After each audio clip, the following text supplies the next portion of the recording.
¿por qué ustedes creen que a pesar de rehusarse Moisés para ser el enviado de Hashem a liberar al pueblo de Israel que estaba en Egipto, por qué ustedes creen que Dios consideró que Moisés era el indicado para hacer esa tarea? Hay personas que dicen que él era manso, ¿cierto? Y que porque era manso entonces Dios lo escogió. Siempre hay alguien que tiene esa opinión. Pero yo no veo a Moisés muy manso cuando le dio ese golpe ¿cierto? Yo no lo veo manso para nada. Cuando lo mató y lo enterró de una vez. Yo no veo nada de manso ahí. ¿Cierto? Manso que le contestó a Dios, ¿no? Sí. Y tampoco era muy manso cuando le reclamó que por qué había llegado a Egipto y las cosas estaban peores ahora. Entonces, ¿por qué ustedes creen, hermanos míos, que Moisés era el indicado delante de los ojos de Hashem para liberar a su pueblo que estaba en Egipto? ¿Porque era bueno? Porque era hebreo y había sido creado en Egipto. Sí, esa es una de las razones por las cuales él es llamado. Ya lo explicamos la semana pasada, que nadie mejor que Moisés para ir a Egipto a hablar con Faraón,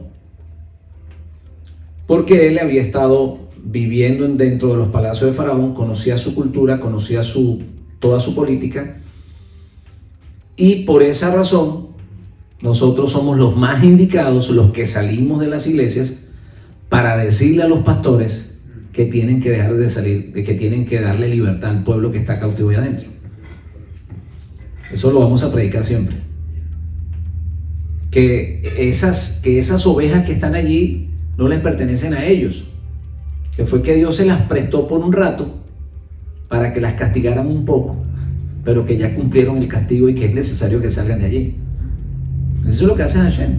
Se las entregó un ratico al faraón para castigarlos un rato. ¿Por qué? Porque no querían el gobierno de José. Entonces tuvieron que recibir el gobierno de Faraón. No quisieron ser gobernados por su hermano José. Entonces tuvieron que ser esclavos de Faraón. Pero eso estaba dentro de la voluntad de Hashem, pero que eso tiene un cumplimiento. Así como la ley decía que el esclavo hebreo, ¿cuántos años tenía que trabajar? 6 años, pero al 7º año salía libre. O sea que no era para siempre. Entonces, los pastores pensaron que era para siempre, que iba a estar esclavo, que íbamos a estar esclavo allí. Y resulta ser que nosotros entendimos ese versículo perfectamente, que íbamos a estar allí un tiempo esclavizados en ese sistema, pero que Hashem nos iba a liberar en el 7º año. Entonces, estamos haciendo, o la pregunta que tenemos sobre la mesa es: ¿cuál es la razón por la cual Moisés es titulado o el mejor candidato para ir a libertar al pueblo de Israel que está cautivo en Egipto?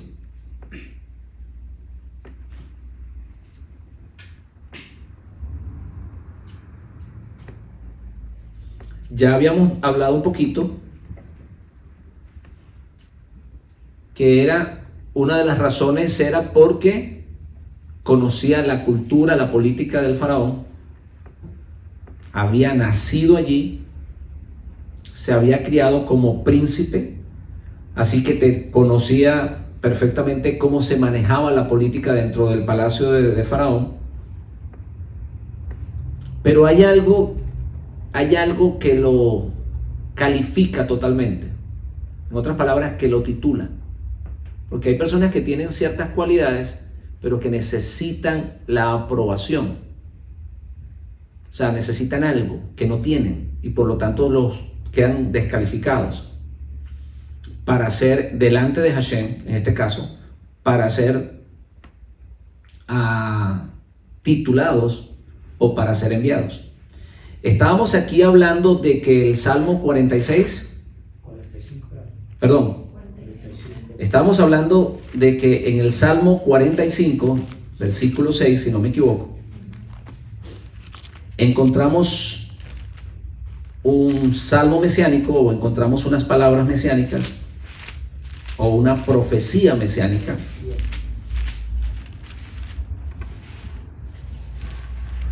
refiriéndose al Mashiach, donde dice: tu trono, oh Dios, es eterno para siempre, cetro de justicia es el cetro de tu reino, has amado la justicia, has aborrecido la maldad, por tanto te ungió Dios, el Dios tuyo, con óleo de alegría más que a tus compañeros.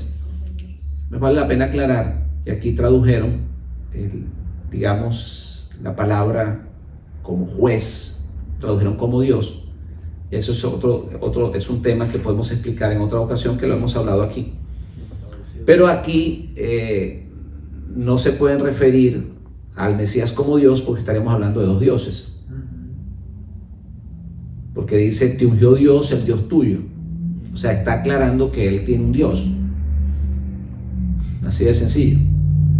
Entonces, no se puede traducir la primera palabra Dios como Dios eterno, como Dios creador, sino como un líder, porque se está refiriendo al Mesías como juez, como el Adoni.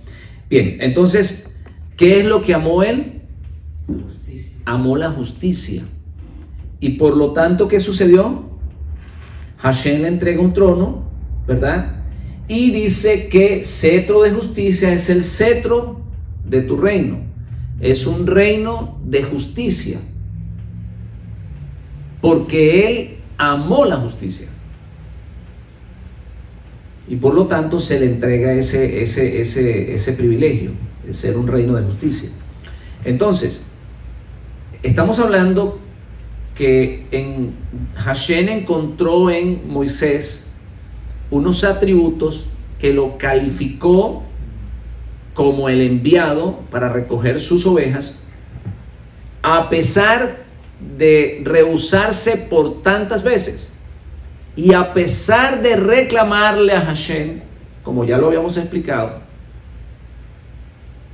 Y después que él llegó allí, las cosas se le pusieron peores. O sea, todo eso se lo tuvo que aguantar Hashem a él. Soportar lo que no quería ir, y luego soportarle el reclamo de que una vez que él llegó a Egipto, pues las cosas son más difíciles. Que ¿para qué lo enviaste? ¿O para qué me enviaste? ¿Para qué lo enviaron? Si las cosas se pusieron peores. Todo eso le tocó soportarlo a Hashem.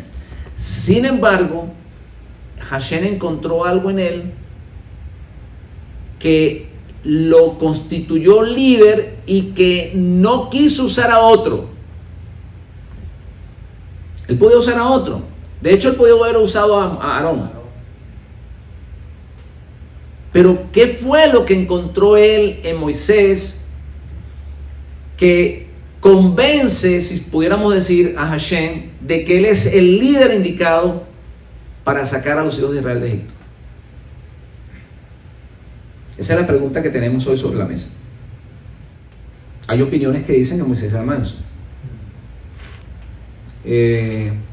Otras personas dicen que Dios miró a Moisés, que pues se le había perdido una oveja, la fue a buscar. Es un comentario rabínico. Y que cuando él fue y recogió la oveja, pues Dios dijo: bueno, ya este hombre está en la capacidad de ir a recoger las ovejas que están, o mis ovejas que están en Egipto.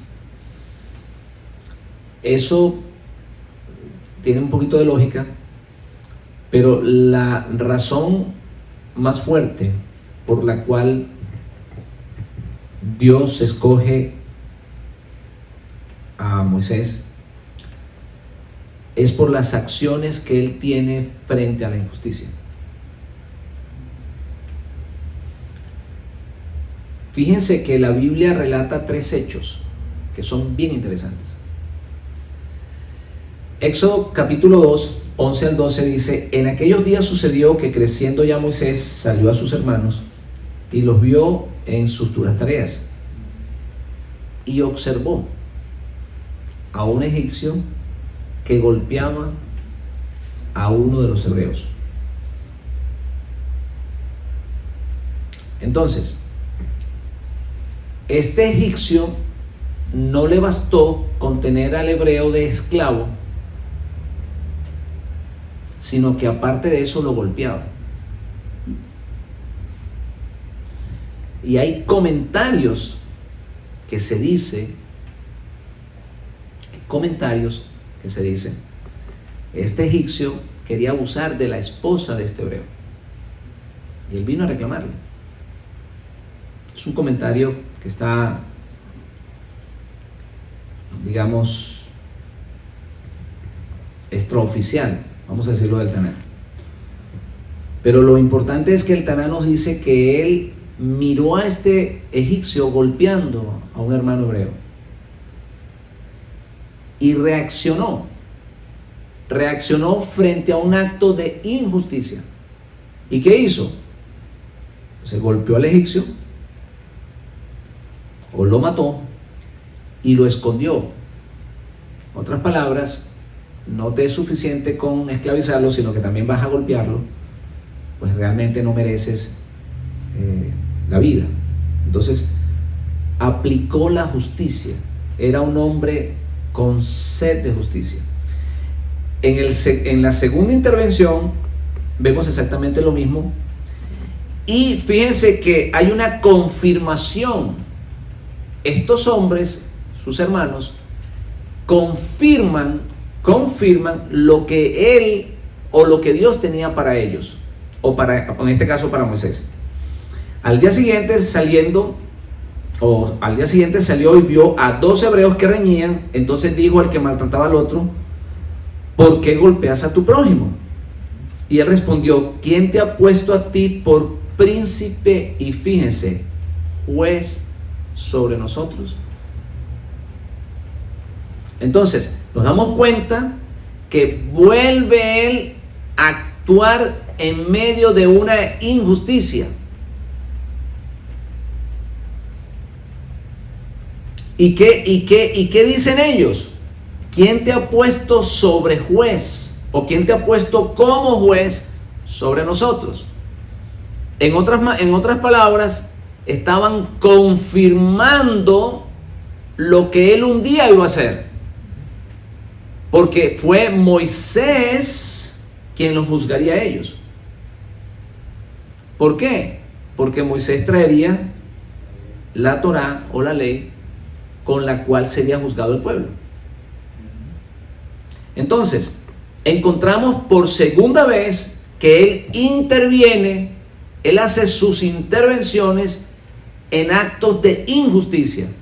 Primero, cuando el egipcio está golpeando al hebreo, y ahora cuando este hebreo está golpeando a su hermano injustamente, cuando debería de ser todo lo contrario, él debería apoyarlo. ¿Por qué? Porque ya suficiente, maltrato tenía ya de parte de los egipcios para que también este hebreo golpeara a su propio hermano. No, en otras palabras, este hebreo no le bastaba los latigazos que recibía su hermano de los egipcios, sino que él quería como acompañarle un poquito o darle algo más. Y algo parecido sucedió en el Holocausto. En el Holocausto sucedía que los, judíos que eran contratados por los nazis para de alguna manera organizar y llevar a cabo el plan que ellos tenían, con la solución final, como lo llamaron ellos, golpeaban a sus hermanos. O sea, no les bastaba a ellos que los nazis los golpearan, que los mataran, sino que aparte de eso ellos le daban golpe a sus propios hermanos.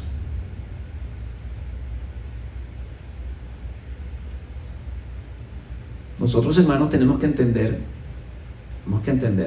Esta mañana estábamos hablando de amar al prójimo. Si Israel no entiende que debe amar a su hermano, está en graves problemas.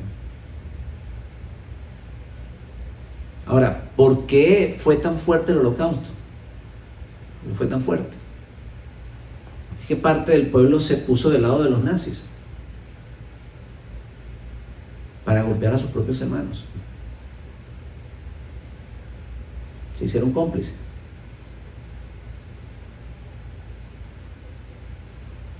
Y eso es algo de la cual no se comenta mucho, pero es una realidad.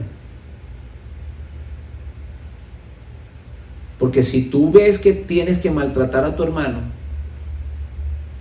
para, digamos, conseguir de alguna manera un privilegio delante de tus jefes, que al final de la película te van a matar a ti también, pues niégate de una vez. Era lo más triste, era que ellos estaban colaborando con los nazis mientras hacían el trabajo que los nazis no podían hacer, pero luego ellos le iban a matar también a ellos. ¿O qué pensaban ellos? ¿Que lo iban a dejar libres? Claro que no. Los estaban usando para maltratar a sus propios hermanos. O sea que este acto de injusticia que estaba cometiendo el hebreo era peor que el que estaba cometiendo el egipcio.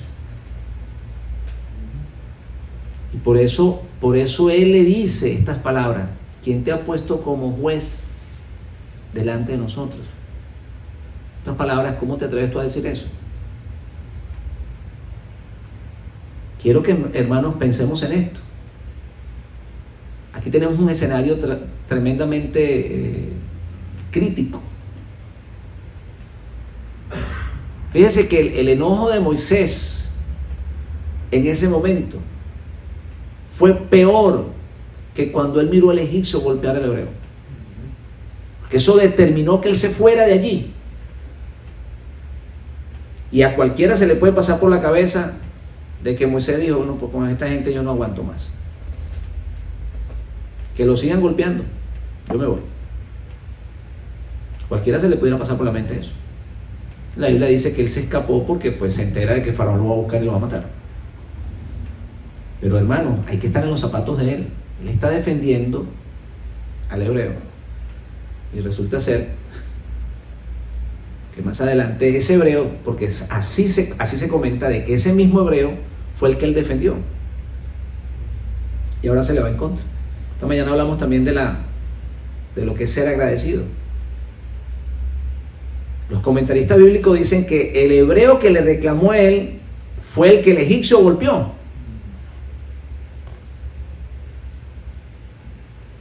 ¿Cómo le parece? Entonces, hermanos míos, Moisés está atravesando una situación donde mira una injusticia, pero peor que la que él había visto cuando el egipcio golpeaba al hebreo. Ahora se trataba de un hebreo que no le parecía suficiente los látigos de los capataces egipcios, sino que él también tenía que golpear a su hermano.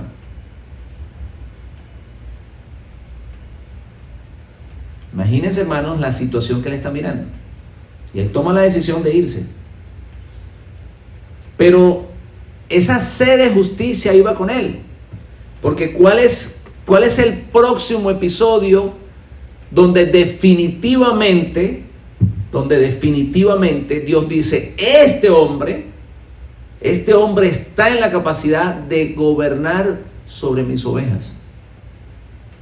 ¿Saben cuál fue lo que lo catapultó a él? Lo que vamos a ver ahora aquí en este pasaje. Seguimos. Estamos en el capítulo 2 de Éxodo. Oyendo Faraón acerca de este hecho, procuró matar a Moisés, pero Moisés huyó delante de Faraón y habitó en la tierra de Madián. Y estando sentado junto al pozo, 7 hijas que tenía el sacerdote de Madián vinieron a sacar agua para llenar las pilas y dar de beber a las ovejas de su padre. Mas los pastores, entonces, Madián, ¿qué tenía?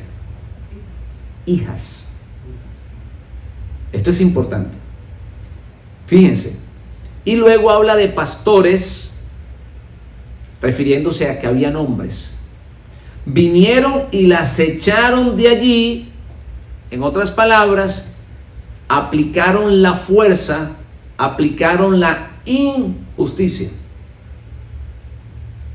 Y eso no lo soportó Moisés. Aquí vemos un Moisés que está intercediendo por los más débiles. Hay un hombre que por su fuerza, digamos, oprime a la mujer. En otras palabras, el fuerte oprimiendo al débil, y Moisés no lo soporta. Y así que Moisés se levanta y los defiende, o defendió. Y no solamente que las defendió, sino que le permitió a ellas, sacar primeramente el agua del pozo, porque ellas llegaron primero.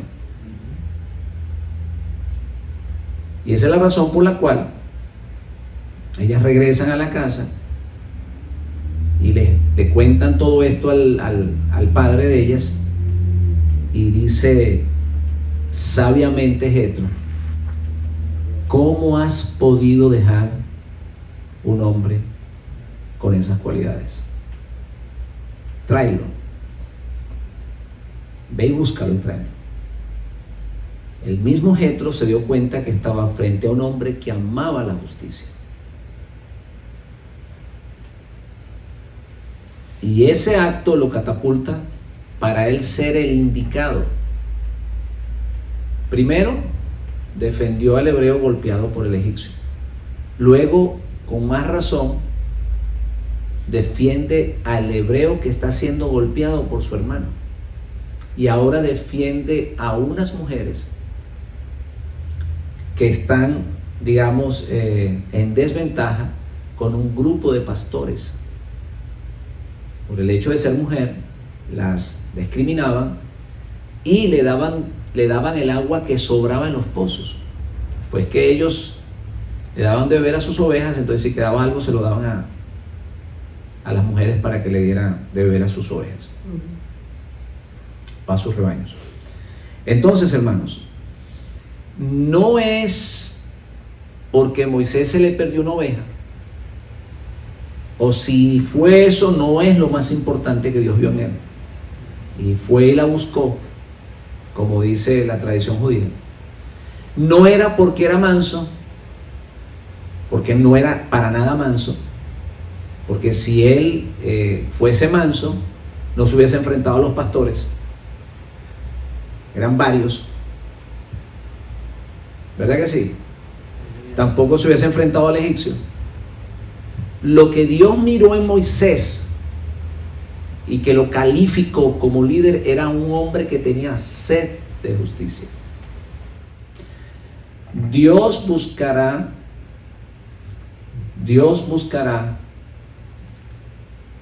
a alguien para ser líder cuando tenga sed de justicia, y nunca buscará a alguien que aborrezca la justicia y que ame la maldad, como lo habíamos leído aquí en el Salmo 45.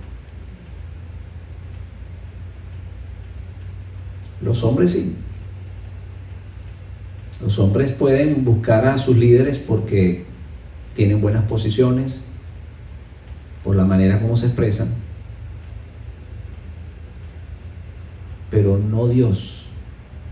¿Saben por qué? Porque Dios mira más allá de lo que decimos.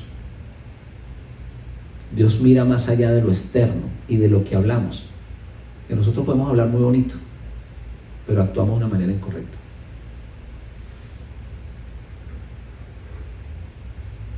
Por eso en las bienaventuranzas, como se le conocen,